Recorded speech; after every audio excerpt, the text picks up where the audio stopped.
Hello and welcome to Is the Perfect the Enemy of the Good? I'm your host, Paul DuPont for Hard Lens Media. This is Crystal Ball, and this is JPG. Today we wanted to continue our topic on healthcare, so this will be healthcare part 2. I saw in Politico just yesterday, there was an interesting article that sort of spelled out from a very establishment-y, corporatist sort of perspective, a rift, I think, is coming in the Democratic Party between representatives and House members that support a Medicare for All deal, basically a government health insurance program that's free to everyone and paid for through taxes, and those in sort of the corporatist camp that want to protect the Affordable Care Act, but want to frame this as Americans don't want to dismantle our healthcare system, and it would be a problem, and this is politically not expedient. That basically your corporatist wing of things, and they have this this group called the Partnership for America's Healthcare Future, which is really doing a lot of work to sort of forward these ideas of, no, but we need to keep the current insurance system in place, and it works within the capitalistic structure, and nobody wants to dismantle that. And I think they're blind to the fact that a lot of people really do want to dismantle that and really do want a health insurance system. You said paid for by taxes and free, which are pretty incongruous to me. Right? You're not paying for it and it's free. It's paid you don't pay for Medicare yourself. right now. Well, you do through your payroll taxes, right? Everyone pays and everyone gets it. So I think the important point is that the way that the payment apparatus works in a Medicare for All situation is that the user, the person seeking healthcare, is not taking out their wallet at the counter. Or with copays. I mean, most systems have copays and stuff. Right? Sure. You're not saying, the word free, I think, is a really loaded word, and I think it's useful for some wings of our politics, and it's unuseful for others, which might cut to the crux of what this is about, right?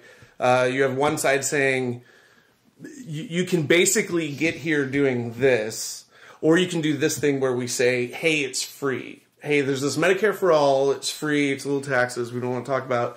And then there's this other system over here, the ACA and stuff, where it's, it's less so that.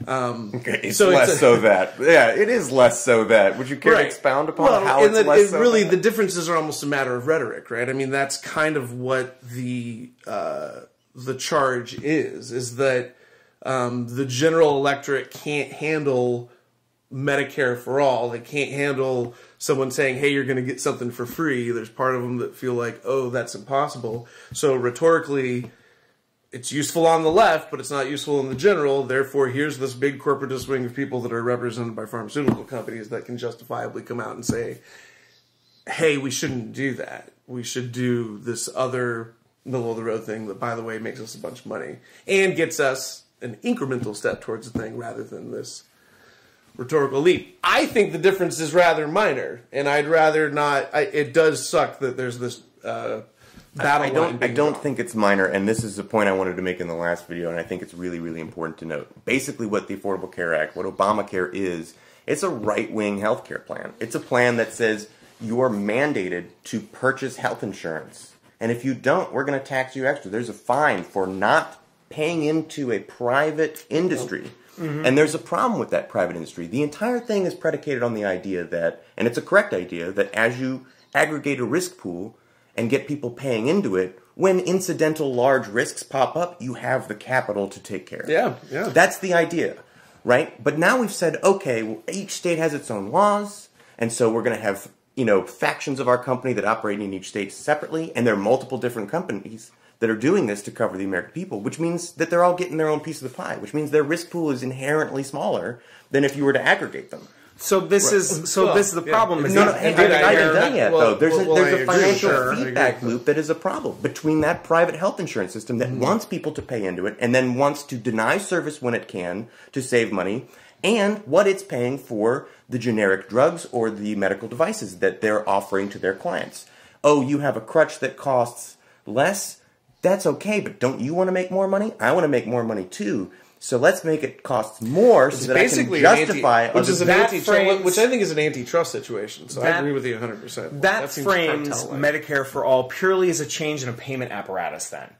and which, of course, And the pharmaceutical large companies minor are the risk people pool. that all Minor. benefit. I mean, profit is generated from a payment apparatus because there's the people providing the services and the people getting the services, and there's someone in between that's making money. And when Medicare steps into that transaction, it changes not just this payment apparatus and cuts people out of money, but it actually can affect structural changes in the healthcare apparatus itself.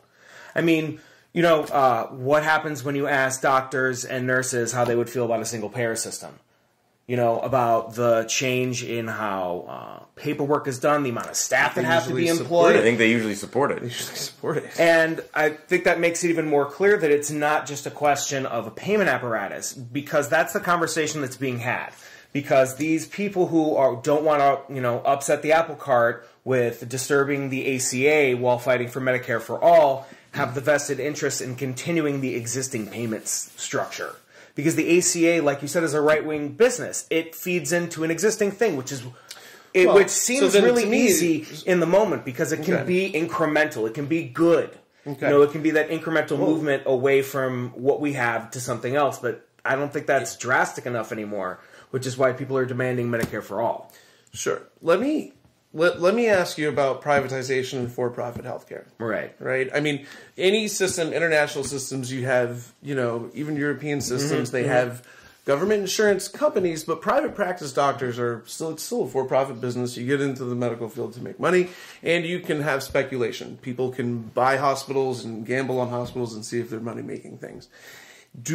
Yes or no for-profit healthcare? Is that something that we want? Do we think we need capitalism to drive healthcare innovation and all the things that we're talking about? Is that a part of it, right? But I think it's kind of an essential topic, right? Because if you say yes or no to that question, it really leads you to... That's an interesting question, but here's the thing I need to point out that you're doing is we're having this conversation about how can we pay for the health care for our citizens? And should it be the health insurance companies desegregated as corporate structures, or should the government have a giant risk pool to pay for that? And you want to drag the discussion to an even further left position, which is not really what we're talking about, which is government controlling, like the NHS, removing the corporate structure amongst hospitals, which is a great discussion. It's a good thing to have. But in this topic of is the perfect the enemy of the good, that's actually obfuscating from the part we're talking about. And I don't think you can reasonably get to a place where you're having the conversation about should we nationalize, have a national hospital. Because to me, that's the idea, is that the perfect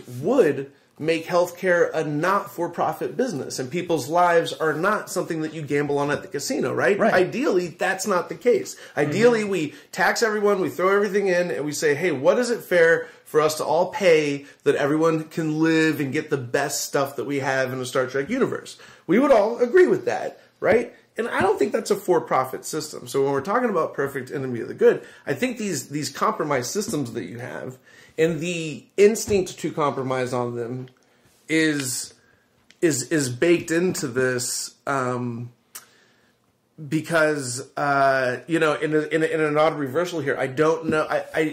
You were talking earlier last time about Americans liking something big, a pizzazz reform. To me, that would be it. Do you agree that it would be to take the profit barons, take the oil barons out of healthcare and make it, and again, none of these places have really government. The oil barons, the profit motives, the profit centers within our healthcare systems are not hospitals. Like nobody's going, oh man, the head of Johns Hopkins, man, those guys, Johns Hopkins trading on the NASDAQ or whatever, or Wall Street, I don't know. But that's not where sure, they make money, but the big money centers are insurance. It's Aetna. Well, right, Blue but that's Cross what you Blue said, Shield. that they're in that financial feedback loop with hospitals, right? I mean, not they're the hospitals, ones. They're the man. ones. It's the medical device manufacturers and the pharmaceutical It's the manufacturers. people that make the money. The off delivery the hospitals. system. I'm not talking about the doctors and the people that work at hospitals. I'm talking the about the board of hospital trustees, administrators. the boards of trustees that hire, fire, get quotas, and need the thing to be a profit thing.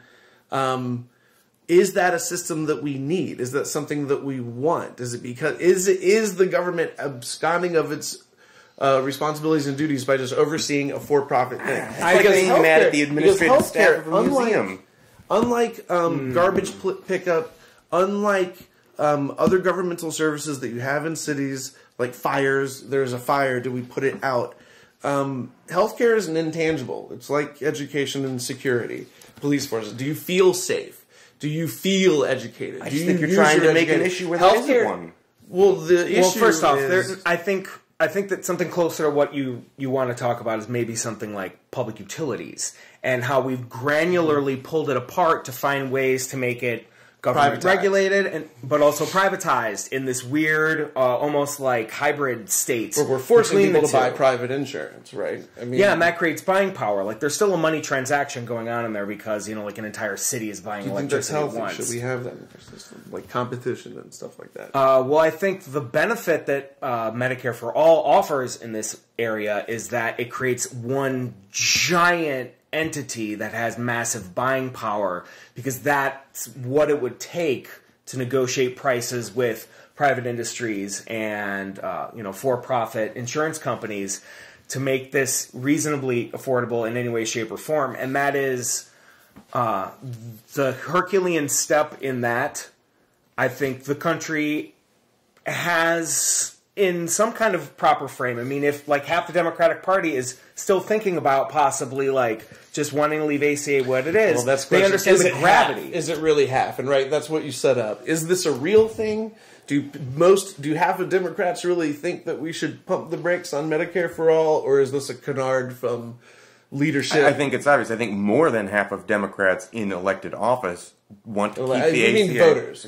I think when it comes to voters, I mean, the polling shows that something like 90% of Democratic voters want Medicare for all. Yeah, but 70% of Republican voters do too when they Right. ask that. But when that question, unfortunately, is like a paradox that involves both polling and how people are asked questions. That it does not need yes, to be you a think- one you think thing. it doesn't accurately represent people's positions? No, I think it absolutely does, but I think it's paradoxical because we have these big branded tag words that are really big because something like healthcare is granular and boring. It's banal. It's unfortunate. It's how it's it's the functional way. Like, okay, well, healthcare isn't just like how we pay for it because again, Wait, but are you we're having a saying conversation people that just how we poll that pay way for it. don't understand what they're polling on?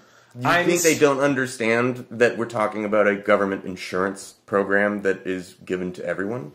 I think that when they are asked, would you like your health care to be like, you want your bills paid for by the government, just comes out of your taxes? And they're like, yes. And people are like, do you want Medicare for all? And they're like, no.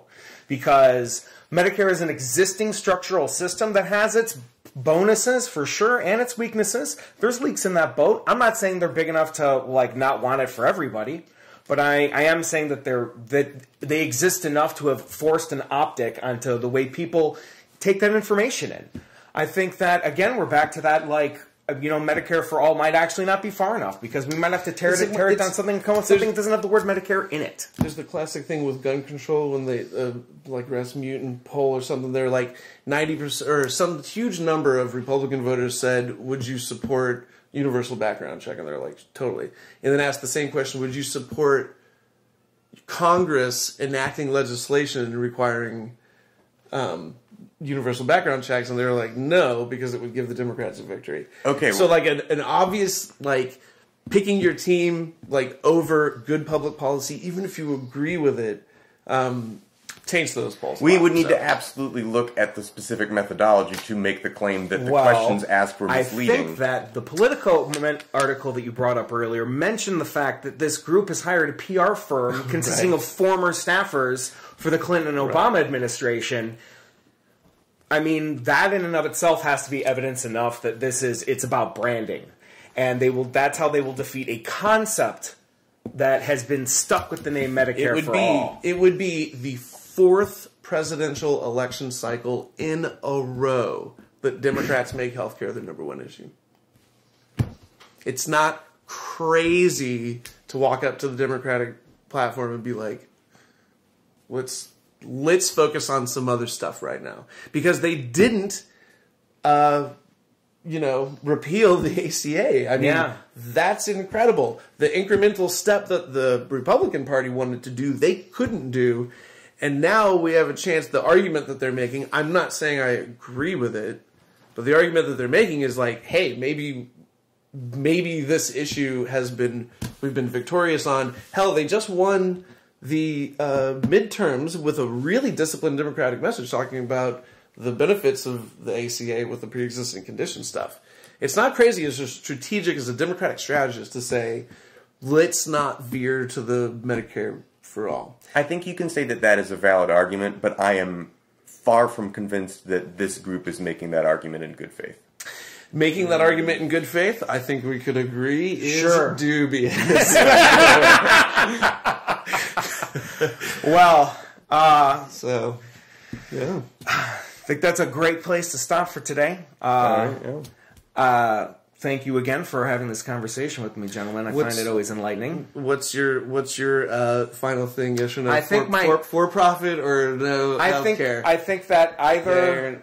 I think that there's room for both. Unfortunately, How about this? The bet. And Does it- the and it Democratic hurts to Party say include that. Medicare for all on the platform? Yay or nay? Come 2020, what's the yes or no? Do they do it? I think the Oh, progressive sure, but it's not Medicare, line the item number words- one. It's not line item number one. Below the words Medicare for all. Oh, In the yeah, top Democratic 5. Party. You think it will? Top What do you 5. say? Social Democrats are going to fight for tooth or nail.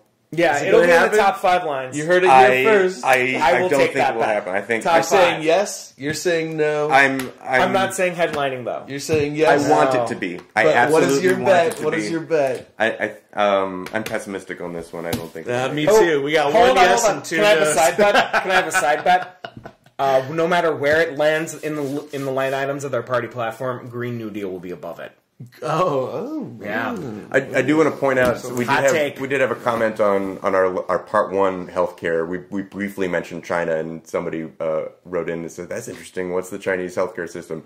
I will say I barely started looking into that. It is complicated. Oh man, that sounds like a fascinating topic for later. Well, thanks. Next time.